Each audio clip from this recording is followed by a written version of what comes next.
Alors, mes chers amis, pour ce nouveau cours de Torah aujourd'hui, tout d'abord, veuillez excuser le cours qui n'a pas eu lieu depuis mercredi soir dernier. Il s'est passé beaucoup de choses. Jeudi soir, on était bien sûr au Fabringen, à Fabringen où on a prié pour les pères de mes frères, Alon Faradji et Michael Pinto. Malheureusement, on a eu la triste nouvelle d'apprendre Shabbat. Après Shabbat, je l'ai appris, mais que Shabbat matin, le père de mon ami Michael Pinto, Eliaou Ben Shlomo, il a quitté ce monde pour qu'on le revoie très bientôt avec la venue de Mashiach et la résurrection des morts. Amen, Keni Ratzon. Et il a été enterré à Jérusalem samedi soir après Shabbat. Et hier soir, je me suis rendu à la maison de mon frère Michael Pinto et de sa famille. Que Dieu les bénisse. Une famille de tzadikim qui sont liés au Rav Pinto avec lequel j'étais Shabbat et qui a prié pour son cousin, le père de mon ami Michael Pinto, et qui l'a accompagné certainement au plus haut des cieux. Et j'ai donc appris hier soir dans la maison de mon ami Michael Pinto qu'ils étaient de la famille du Rav Pinto. Donc pour vous dire comment les choses elles sont pas faites au hasard. Et j'ai pu dire un mot de Torah à ce sujet hier soir chez eux. Ce soir j'ai donné cours chez une collègue de travail qui nous a gentiment accueillis chez elle chaque mois pour Rosh Chodesh, Sarah Safar, que je remercie. Et on a parlé ce soir de qui se lève le mois des miracles et les Mirtzeh Hashem, si Dieu veut, demain soir et après-demain soir, je retournerai chez mon frère Michael Pinto pour compléter vite et pour surtout rester un long moment avec lui parce que c'est important.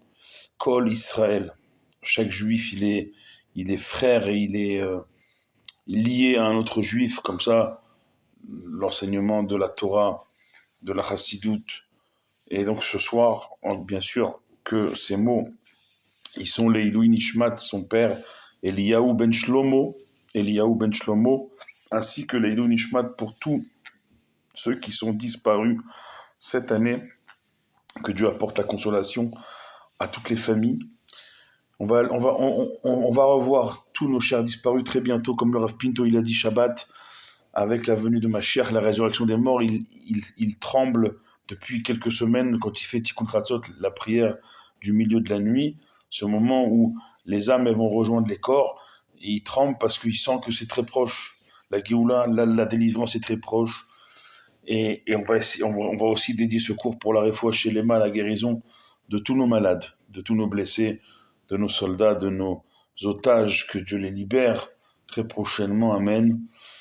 Et parler donc de ce mois de Kislev, qui est le mois des miracles, le mois où, vous savez, Me'at Or Docher Bechosher, où un peu de lumière peut arriver à repousser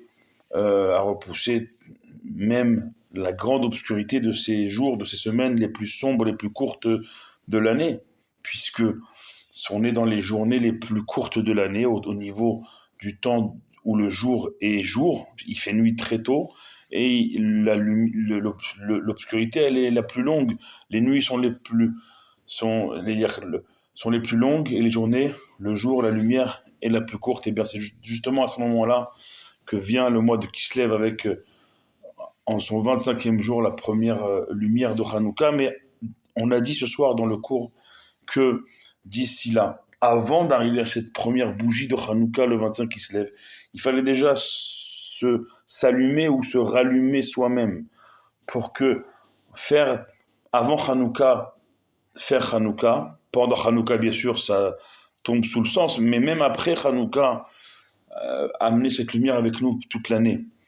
Voilà, dans les grandes lignes, ce qu'on a dit ce soir, et dans les interlignes, eh bien, c'est comment on amène cette lumière, comment on construit cette lumière avant Hanouka, dans les 25 jours qui sont devant nous jusqu'à Hanouka, pour arriver à Hanouka vraiment dans la sincérité d'être lumineux et pas seulement une lumière de façade, un sourire de façade, une joie de façade, mais vraiment arriver à Hanouka sincèrement lumineux, sincèrement joyeux, sincèrement vraiment dans le sens de Hanouka et pas juste un masque. Et derrière, on n'est pas bien. Ben ça se construit dès maintenant. Dès maintenant, on a dit ce soir dans le cours qu'il y a un proverbe chassidique qui dit Yerida letzorech aliyah. Une chute, c'est pour une remontée bien plus élevée, bien plus haute qu'avant la chute. Ça veut dire que pendant ces 25 jours de Kislev jusqu'à Hanouka, eh bien, si on doit pleurer, il faut pas se dire ah c'est pas dans le ton, moi des miracles, moi de la lumière, alors c'est pas dans le ton d'être pas bien. Mais si on laisse sortir nos émotions, nos sentiments, les tzorer chalia, pour qu'arrivé à Hanouka, on soit vraiment dans la sincérité de Hanouka et pas dans le masque, pas dans ce qu'on décide de montrer aux autres, alors que derrière le masque, ça va pas.